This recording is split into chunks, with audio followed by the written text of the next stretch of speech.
আরো ভালো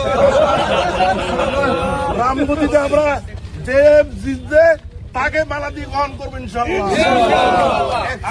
আমি একমত। আমরা জনগণ যাকে রায় দিবে, যার পক্ষে বিজয় হবে, তাকে মালা দিয়ে আমরা গ্রহণ করবো সবাই মিলে ইনশাআল্লাহ। আমিও আমার ভাই এর হাফিজুল্লাহকে আমি আগের থেকে ভালোবাসি, এটা বলে দিচ্ছি। সে আল্লাহ যদি তাকে কামিয়াব করে, আমি ফুলের মালা পরাই দেবো। আমরা কোনো গন্ডগোল করব না। রামগতি কমলনগরের সমস্যা হইতে পারে, সাথে সাথে নেতা কর্মীরা, দুই দলের নেতা কর্মী যাইয়া ওটা সমাধান করে, কিন্তু কারো উস্কানিতে আমরা পড়বো ইনশাআল্লাহ। আমরা যুদ্ধ করেছি কি জন্য 17 বছর, আমরা রিমান্ডে ছিলাম একসাথে, আমাদের ছেলেরা, জমাতের ছেলেরা রক্ত একাকার হয়ে গেছে।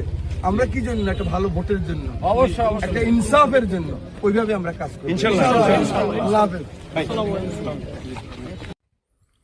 প্রতিটা জেলা যদি এই জেলার মতো হতো তাহলে কিন্তু এই যে মারামারি কাটাকাটি কিছু হইতো না, জানেন, দেশটা শান্তিতে থাকতো।